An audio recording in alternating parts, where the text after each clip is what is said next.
네, 반갑습니다. 4월 15일 금요일 마감 시황입니다. 자, 코스피가 다시 2700포인트를 이탈하면서 마무리가 됐습니다. 수급이 좋지 않았죠. 자, 외국인 수급이 조금이라도 돌아와줬다라면 2700은 지켜줬을 텐데 조금 아쉬움이 있습니다. 그렇지만은 뭐 시총 상위 종목군들이 내리는 모습이었기 때문에 전체적으로 시장에 대한 어떤 하락폭 이런 것들은 크지 않았다 볼 수 있겠고요.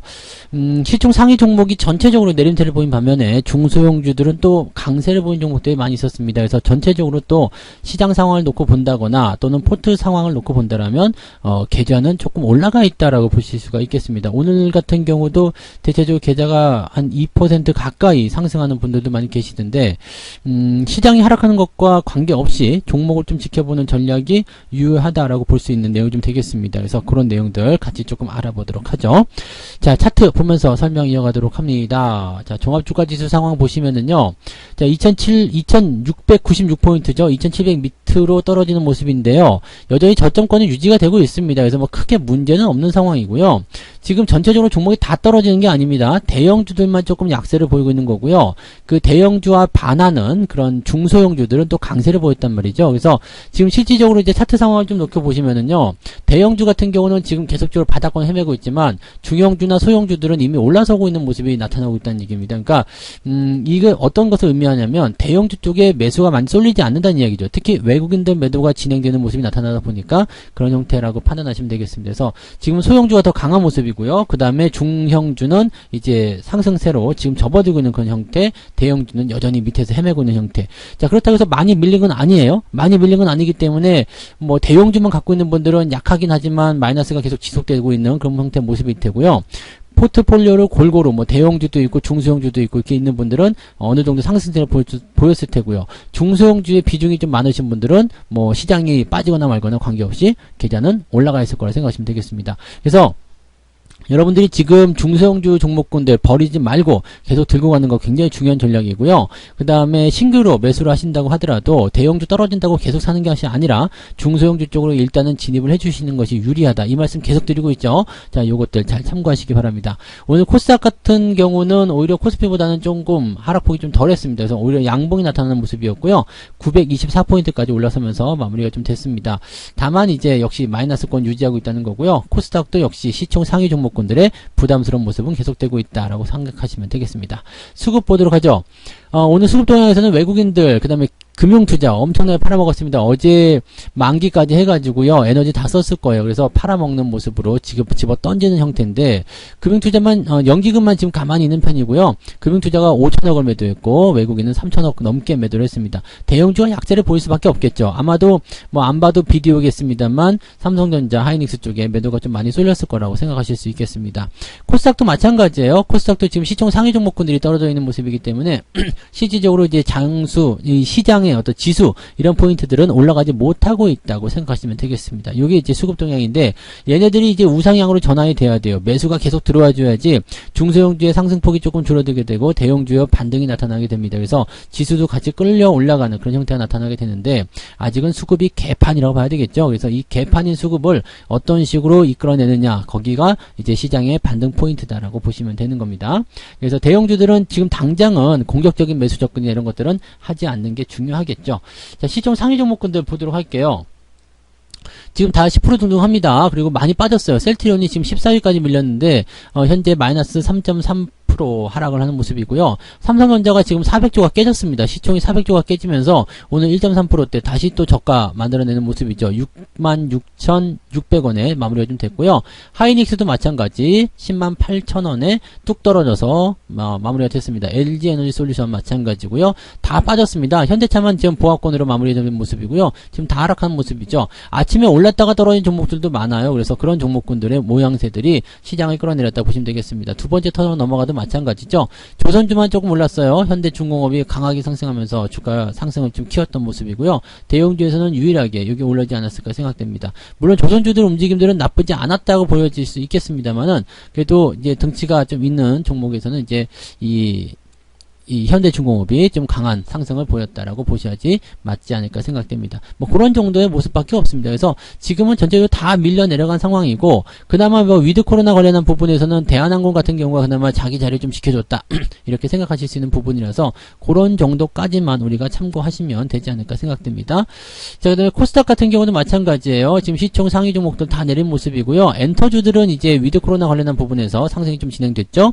그 다음에 게임주 쪽에서 펄어비스가 상승하는 모습이었는데 그 외에는 다 떨어졌습니다. 위메이드가 지금 88,000원대고요.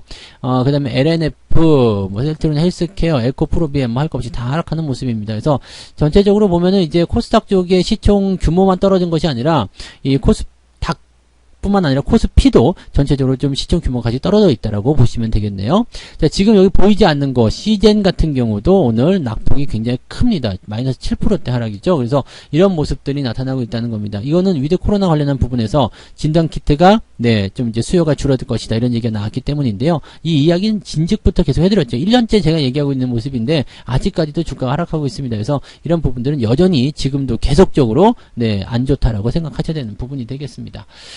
오늘 오름세를 좀 보였던 종목들 중에서 특징적인 부분들 보면 한일사료가 상한가 다시 진입하는 모습이고요. 그 다음에 현대사료도 거의 강한 상승들을 보였습니다. 근데 정고점 근처까지 올라가긴 했지만 올라가는 흐름들이 그다지 썩 좋지 않을 수도 있습니다. 지금 한일사료 같은 경우 상한가 문을 닫았습니다만 거래량이 많이 터졌고요. 이런 모습이 좀 있죠. 근데 뭐 지금 매수 잔량이 200만 주 정도 있다라면은 그래도 어느 정도는 추가 상승에 대한 가능성들을 열어볼 수 있기 때문에 뭐 현재 오늘 같은 경우는 그냥 들고 넘어가시는 건 괜찮겠습니다만 대응을 뭐 따라간다거나 뭐 계속 추가 매수한다거나 이런 것들은 좋지 않겠죠. 그래서 그런 부분들도 같이 참고하시기 바라고요.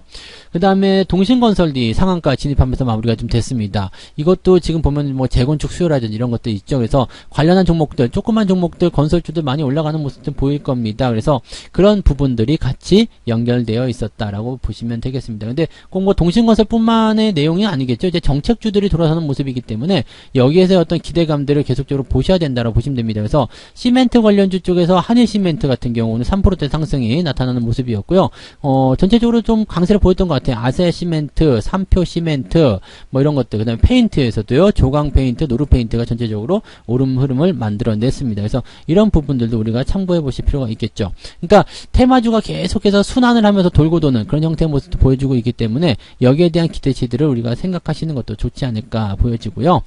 그 다음에 매매 동향 한번 보도록 하겠습니다. 매매 동향을 보시면 오늘 투자자별 확정된 상황들 살펴보면 기관 쪽에서 삼성전자 하이닉스 엄청 팔아먹었습니다. 금융투자가 아마 많이 팔았을 거예요. 삼성전자 무려 1600억을 팔아먹은 모습이에요. 그 다음에 레버리, 현대차, 하이닉스, 카카오 시총 상위 종목들 골고루 다 팔아먹는 모습이고요.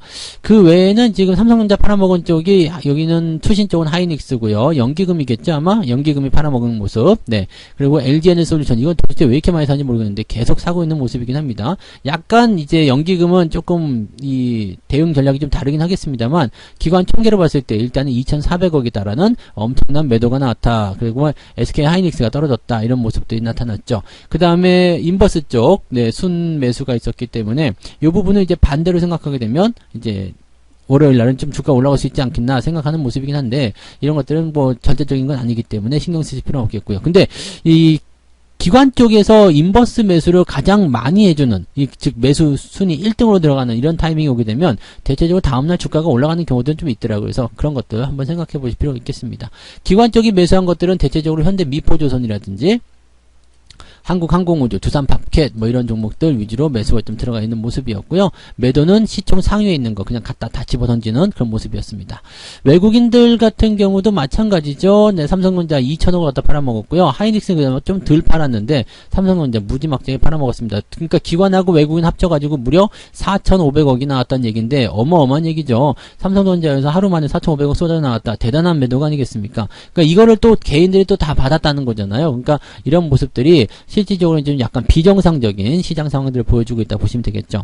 그래서 대형주들을 일단 계속 갖다 때리는 상태가 되는 거고 개인들이 그걸 계속 받고 있는 상태인데 여기에서 이제 약 올리는 것들이 나오는 거죠. 중소형주들의 반등 이런 것들이 나타나다 보니까 중소형주 쪽으로 자꾸 이제 눈길이 갈 수밖에 없고 내가 가진 이 대형주들은 아주 못난이 아주 그냥 천덕꾸러기 이런 식의 느낌들을 갖게 되는 거죠. 이제 팔까 말까 고민들 많이 하실 텐데 대형주들은 사실 뭐 지금 파는 거는 별 의미가 없어요. 그냥 가지고 가시는 게 좋긴 좋은데 단지 여러분들이 추가 매수만 계속하지 않으셔도 됩니다. 그리고 비중이 굉장히 커진 상태의 대형주를 갖고 계신 분들도 많이 계실 텐데 이렇게 되면 좋지 않죠. 그럴 때는 비중을 조금 줄여가지고 중소형주를 좀 갈아타시는 전략도 좀 필요하다고 보시면 되겠습니다. 이게 수급이 돌아서면은 바로 요이 땅 해가지고 내일부터 올라갑니다. 이렇게 되는 게 아니라 수급이 돌아서고 나서도 한참 동안 저점을 잡고 반등의 어떤 그 초석을 좀 다져놔야지만 이 주가가 상승하는 포인트가 만들어지게 되거든요. 그러니까 다시 이제 대형주 쪽에 매수를 진입하신다 하더라도요, 시간적인 여유가 충분히 있어야 되는 부분이기 때문에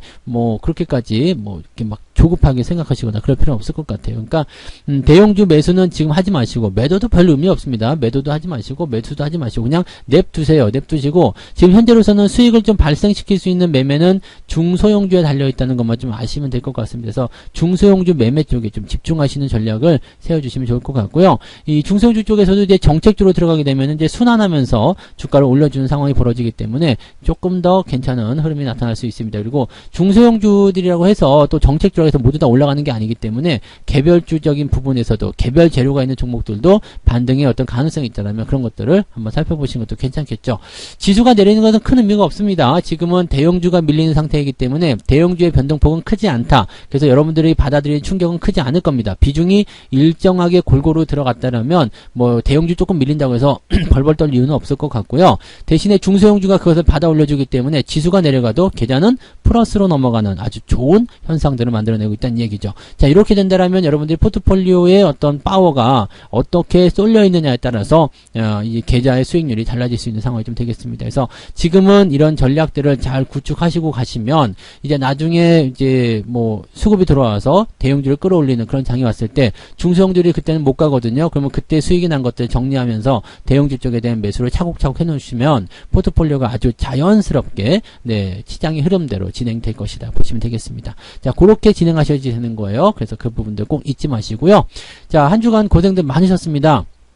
4월의 중간이 넘어갔기 때문에 이제는 4월 말로 넘어가면 이제 배당금도 더 많이 들어오겠죠. 오늘도 엄청 들어왔던데요. 배당금들이 이제 더 많이 들어오는 시기가 되기 때문에 그 배당금들을 통해서 또 예수금도 좀 늘려가시고 또 종목들이 이제 중소형주가 됐든 대형주가 됐든 시장이 조금 반등을 해주게 된다면 여러분들에게 더 좋은 기회가 많이 열릴 겁니다. 그래서 긍정적인 그런 관점들 계속적으로 가져가시고 포트폴리오는 넓고 다양하게 그죠? 그 다음에 지금 시장에서 주목을 받을 수 있는 시장에서 수익을 내줄 수 있는 종목들 위주로 포트폴리오를 계속 바꿔나간다는 생각으로 접근하시면 좋을 것 같습니다. 자, 뜨거운 불금 보내시기 바라고요. 저는 내일 종목 진단으로 다시 오겠습니다. 고맙습니다. 본 방송에서 제공되는 모든 정보는 투자 판단의 참고 자료이며 투자의 최종 책임은 본 방송을 이용하는 본인에게 있습니다.